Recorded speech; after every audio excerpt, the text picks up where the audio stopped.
Thank you all for coming and thank you for those who are online. There are around 40 or more registered for this workshop, mostly online. And here with you our researchers from both institutes.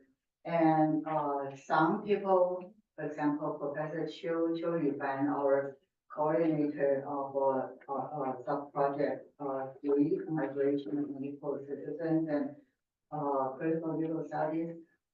She's still maybe descending at the moment from the airport from Germany, maybe Berlin, to Taipei Taoyuan airport, and she will be joining us this morning because her presentation is in the afternoon. And she gave her presentation, I believe, yesterday. So I hope she can be awake when she does her presentation. But I really welcome our group, our colleagues from Cologne University. We've been discussing this collaboration for a long time. And I want to thank Chiu over here. We've been chatting and discussing online about this event. So I'm very happy and thankful for the happening, materialization, actualization of this event.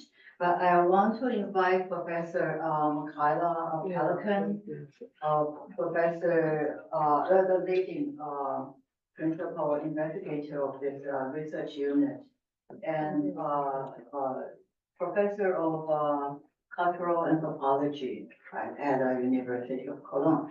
And I want to give a mic to her and let her introduce the origin or the idea behind this research unit and also the event that we are taking place today. All right. Thank you so much. Thank you.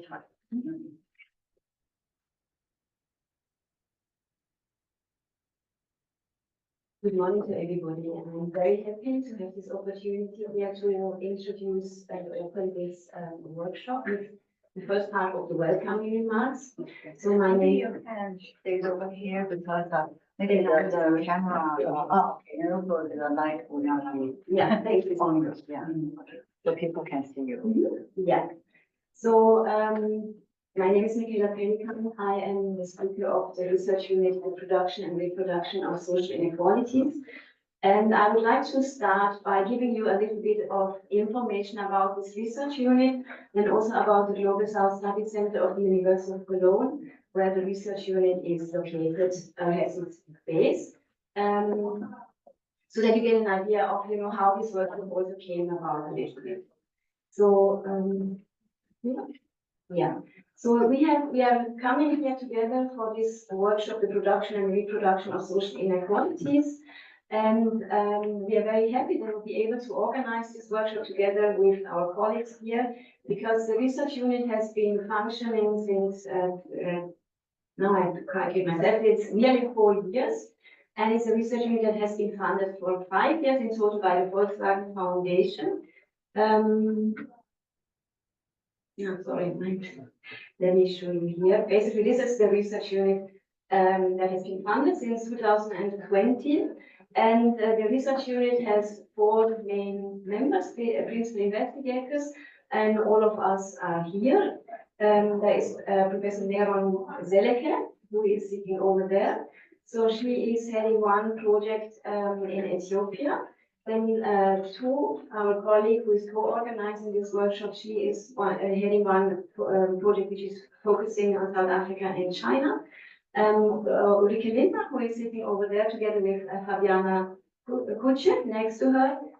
They are both working on one project on the ILO, which is a historical project, and myself together with Jonathan and Gail. We are working on a project on human trafficking from Cameroon to the Gulf states. So this is basically the overall composition of the projects. And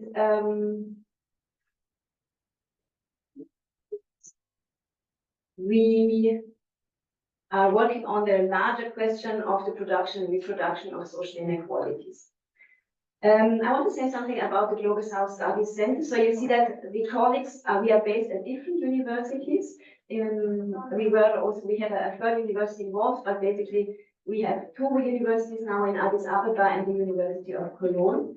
And at the University of Cologne, it is the Global South Studies Center which is hosting us. So I want to say a little bit about the center because there are some similarities, I think, also with the center here that I came to learn from Joyce. So the Global South Studies Center is based at the University of Cologne and it has about 60 members. So the members are from the humanities and social sciences mostly, and what brings them together is that they work on issues in Africa, Latin America, or Asia. So we have a lot of activities at the center. Often talks, research units, publications, collaborations like this project, for example, but many other projects. And these different kind of activities, they organize themselves in five thematic areas, six thematic areas, and I've listed them here. So one is more in the environmental humanities, where we are also having a larger initiative to get some more funding from the German government. Then we have one that is focusing on commoning in terms of resource visions and practices. We have another group that focuses on co-producing knowledge, where Jonathan Gay is one of the speakers. It focuses more on a decolonial approach to research as well. And another one focuses on infrastructures. And we have one on South-South relations, where you also have a lot of collaboration with artists. I think similar to what you have here at the center as well.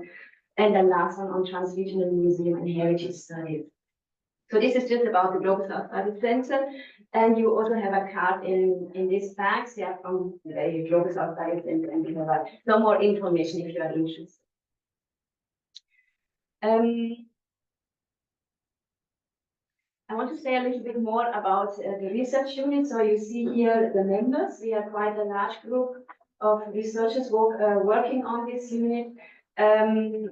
It's a very mixed group of people, so it is basically researchers at all different stages. Also, students are involved in the project, and we also have senior advisors, external advisors who give a lot of input. And in addition to the 4 projects that I mentioned, the PIs, we also have a 5th project that we have focused on COVID-19. And one of the outputs of this project is a podcast and a blog. So for this, you have this postcard here if you are more interested in seeing some of the art. Now, to say something about the projects themselves, here you see the topic. So what is common to all of these projects is basically the focus on the production and reproduction of social inequalities, which is also at the heart of our conference here. And the topic or the main questions we are asking out in this research unit, which comprises both 2 historical and 2 anthropological projects, so we have historical and contemporary perspectives, is how it is possible that there are attempts at reducing inequality, for example, certain kind of measures or concepts that have been introduced to fight against inequality, but in the end you see that they actually reproduce new forms of inequality, or actually they contribute to more inequality. So to be able to understand this kind of conundrum, we brought these projects together to see and understand the mechanisms that are behind those kind of unforeseen outcomes. And in terms of theoretical approach that we take in our research unit, we bring together approaches from anthropology, mostly and history, because a lot of research on inequality has been done in sociology, in economics, sometimes also in philosophy, but we wanted to complement perspective from our own discipline on this issue, and then also bring in a decolonial perspective. So a lot of our focus is also on epistemic inequality, because we believe that if people are excluded from producing knowledge, this also very much contributes to reinforcing existing inequalities and also producing new inequalities. Our focus is thematically on labor exploitation, and this is also what is the focus of our workshop here. In our conference here, we have also focused specifically on Asia in some way, so there's a lot of contributions from all of you who are here, so we are very much looking forward to that, and we also have a focus on the role of capitalism in the context of labor exploitation. just to give you a brief, these are the concepts that we are working with in our research unit when I say about epistemic inequalities and how to reproduce inequalities through, despite the introduction of other concepts that are introduced basically to fight against inequalities. These are the concepts that we are looking at in our project, and where we will also learn about them in the presentation from our research, the members of our research unit. So the topic here is not only to understand how these concepts came into being, like let's say native labor, for example, new slavery in the context of labor migration. A lot of the projects also focus on migration, but also how these concepts circulate over time and over space, so that we see how there is a connection between different kind of concepts, because they all, in one way or another, also connect to the concept of slavery. When we think about our approach is that we try to look at it bottom up. So we have on the one hand the concepts are they circulate, but also on the actors that are involved. So we also look at resistance, contestation, activities that are there, to basically fight against these kind of developments. And here as well, we look at historical and also contemporary actors. So I already talked about the overarching research questions, basically, in relation to the graph. I'm sorry, I'm a little bit jet lagged from here. That's why the PowerPoint doesn't match totally with my presentation. But let's look what is the goal of today's workshop. So what we want to do is we want to explore and exchange about different concepts and our own understandings, coming from different institutions, from different backgrounds. Okay, how do we understand inequality? How do we understand the mechanisms and the processes that are at place when inequalities are produced and reproduced? Who are the actors involved in this context? We want to look at different forms of labor exploitation, often in the context of migration, but also different types of contact, also the role of states, because they often play a significant role in stabilizing also inequality. As I said, we will bring together case studies from different parts of the world, but for us, from the research, it's also very much interesting to understand more how these forms of exploitation and inequality persist in an Asian context. And importantly, also, we want to bring together, people working from different places so that we can also foster more exchange maybe and continuous collaboration after the workshops. I would like to end my presentation with a big thanks to everybody who was involved in organizing this event, this workshop. First of all, our colleague, Professor Joyce Liu, thank you so much really for giving us this opportunity to co-organize this event together also with Dr. Allen, who is not here at the moment because he's teaching, right? And also importantly with Derek Sheridan, thank you so much to both of you really for putting all this effort in. And I would also like to thank my colleagues as well, in particular Tung, who is being the driving force here also on our side of the research unit, and Ulrike Wesch, who has been extremely involved as well in organizing this. And I know that there are 3 more colleagues here also on the side. Thank you so much really for putting all this effort in organizing this. Thanks a lot. And I very much look forward to all the exchanges that we are going to have and the discussions. And I'm sure that it will be enriching for all of us. Thank you.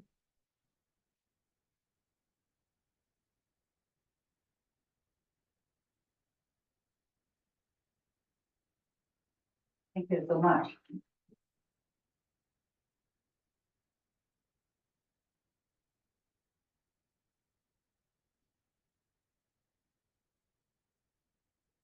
Right. So I would also like to take this opportunity to introduce our team here.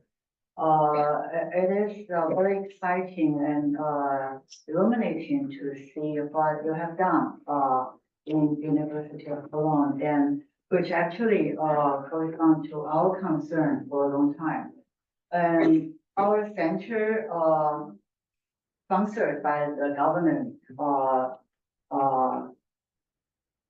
governmental funding, is a project-led center. So we started from 2018 through the support of the Ministry of Education, We started the first 5-year project, and then this is the second year of our second 5-year project. Our general theme is conflict, justice, decolonization. And in the first 5 years, we focus on critical studies of inter-Asian cultural studies because we have many students from Southeast Asian and South Asian countries. Vietnam, Philippines, Malaysia, Indonesia, Thailand, or Sri Lanka, India, and Nepal. So those issues are all concerned because we need to collaborate with our students, doctoral students, MA students on their project, but also those are our issues because there are different forms of conflict, different forms of inequality, injustice, and we need to take our action on decolonization. It's not to overthrow any government, but to think what are the systematic, structural, ideological, institutional systems that allow or legitimize the exclusion of certain people in our society. Okay, so that's the key question. Where should we? Yeah. Okay. Yeah. Yeah. Okay. So in our center, we do it in a rather, I would say, topological or holistic interlinked networking of 6 different research clusters. The first will be the geopolitics and cultural economy of societal relations in the new Greater China that's led by Alan Chun. Many of you have met yesterday. And the second is a new built network, Transit Asia Research Network. We want to start the project maybe from currently, okay, but maybe from next year, industry-led operational capital and work system transition. Okay, it is a idea in formation, so I'll say a little bit more later. Our third project is a basic supporting group here today, migration, unequal citizens, and critical legal studies. Okay, you'll hear more from them. Okay, I'll introduce their project later too. The fourth will be environmental crisis and multi-species justice toward decolonization beyond the human in the 21st century. The fifth is reconceptualizing, re-understanding contemporary China or Chinese contemporary, okay, through spiritual problems, fundamental education, and historical narrative. Is the fourth group, environmental issue, is led by anthropologists in Hakka College, okay, but there's a large group. And the fifth is led by a colleague from Afghanistan, closely related to us in our Inter-Asia Cultural Studies a degree offering program. And the sixth will be individual, independent artists, researchers, and teachers. They do tuition work, but they do their teaching and project, but emphasizing on artistic production in the form of intervention and decolonization. So in terms of I think the general concept is all very clear. Okay, the intolerance for diversity that cause various forms of conflict that's inherited from the previous several governments, okay, or influenced by geopolitical relations. And the increase is poverty gap between and also led by global capitalism, population triggered by war and labor demands and job scarcity, especially Southeast Asian or South Asian countries. Their laborers are mostly recruited to in the industry-led development. Okay, And xenophobia, unequal citizens is so obvious in Southeast Asian countries. The ethnocentric nationalism that's established in the post-colonial nation state in after the decolonization movement in mid 20th century. So colonialism stays in different forms, in different modern nation state and create injustice. Okay, so we want to observe the unequal access to the social space in our society, okay, and fundamental human right deprivation under unequal distribution stipulated by the law. So we emphasize on critical legal studies, okay, not in a very rigid academic system, but through our intervention and contestation of this current legal system that allow different forms of illicit practices and also modern slavery to be present in our neighborhood. So decolonization is to reflect on the politics of exclusion. So you can see that we have scholars, the six groups, we have scholars from different colleges, different departments, from anthropology, from applied art, communication, political philosophy, cultural studies, and history, and so on. So we have more or less around 60 colleagues working on campus and also across different universities and different research institutes. Okay, so we want to encourage a project on epistemic decolonization through intellectual and artistic interventions and also social actions. Our students often go to the front of this, for example, fishing port, to the mountains, to the construction site, or to elsewhere, for example, Nepal, to study or how Rohingya, so this would be our project, how Rohingya refugees are suffering from Indians' anti-Muslim governmental policies. Okay.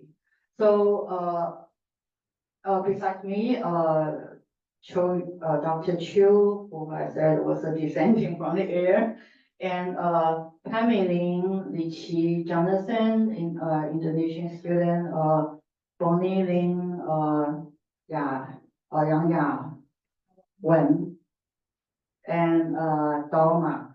So their project, okay, besides me, I'm interested in the genealogy and the logistics of the forced migratory labor in the Asian Mediterranean Sea in different forms. But Yu Fan Qiu doing critical legal studies on the policy of migrant workers and in elimination of forced labor. Milin Pan and Doma Zering working on the refugees in countries without refugee laws. For example, exiled Tibetan in India, Nepal, Taiwan, and Doma now currently is working on the digital surveillance system in Nepal. Okay, helping Chinese government to scrutinize Tibetan refugees. Okay, similar issues also happen with the Xinjiang River. Okay, in Eastern Europe and other places. Yang exploitation on free labor and border control regime for theoretical and legal investigation. Bonnie Ling challenging the small and medium enterprises in Taiwan in the elimination of forced labor. Jonathan Bahusit working on migrant fishers and the right to the port. Li Qi working on the land taking for technology park. Okay. Informality as a question and a solution. There are other researchers, Monica from India, Zhang Wenqi, finishing her MA thesis, Irfan and Aubrey, and also finishing their MA thesis. So this group, I have 5 minutes more. I want to introduce is that we are building up this Trans-Asia Research Network since 2000, also around 18 and 19. And we have collaborated on Global Humanities Institute and also summer school last year on decolonization in the 21st century. And those scholars, for example, Sandro Sarra, from Italy, working on border issues, also came with us to the Southern Port, fishing port, and to meet and discuss with international fishers and understand how they were treated and how they are moving on with the Wi-Fi campaign, the right to Wi-Fi on distant fishing vessels. And Brent Nelson and Nat from Australia, and Ranabe and Tabayashi from India, Manuela from Germany, Humboldt University, Rafael from Poland, Academia of Science, Doma and Soumya from working on Sri Lanka, and Lisa from Hong Kong, Nichi from China, and so on. So we published several things in book, ongoing 21st century decolonization, rethinking war, coloniality, and capitalism. And we will be launching, as I said, industry-led operation, focusing on geopolitics, digital governance, labor migration, and local intervention. And we want to also see how this logic of capital accumulation has shifted in the 21st century. So there is a very interesting shift of our work system. And we want to discuss from the chip war as a motor hidden in the core, but manifested through geopolitical power struggle and digital governmentality in our daily life. Okay, so this is a very interesting issue that's emerging, and we want to look at it and study. Okay, the digital Silk Road that China wants to wire the whole world, or Silk Road, the battle for Taiwan, and media that Taiwan created chip, but it's AI based chip war and so on. So that will affect our societies. Okay, it's not only bring convenient connectivity, but will intensify the logic of governmentality in different countries, especially countries which tend to be authoritarian inclined. Okay, so the Belt Road Initiative and the structure in India, Nepal, digital surveillance, so the installation of all these hundreds and thousands of CCTV is amazing and frightening. Next one. Let's stop.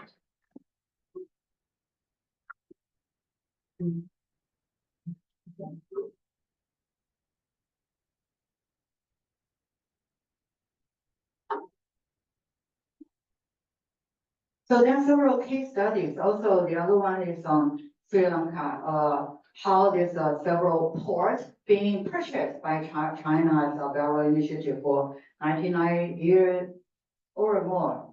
Okay, but that affected their anti-Muslim society. Okay, but those are nowadays yeah, okay, but wrapping up. Okay, right. Well, the science system might not be enough. Okay, customers, norms of the earth may not be enough. Rick's 20th century advancements in Beijing might not be enough, but all will be helpful for us to understand how the world system, or core and peripheral, or this colonial tendency will move on, okay, through different ways, and whether this Tianxia concept will help, to show the limit. And, all right, so we will, I will end here. That is Sri Lanka, and there were different cases, like semiconductor building their factory in Germany, right? And Indo-Pacific region, how does that affect Australia, maybe Singapore, India, and so on. And how Eastern Europe, okay, or maybe we hope Central Asian scholars can also join so that we can get a larger picture. So I'll stop here. Okay, I think it's just about time. So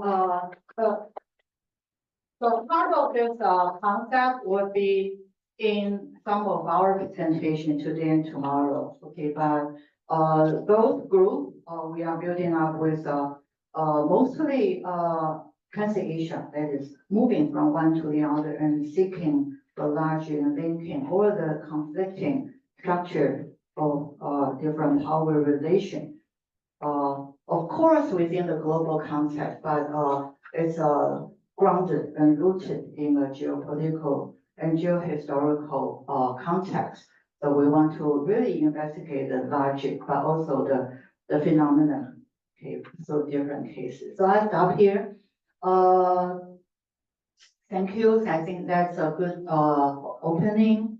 We will start our first session right away. All right.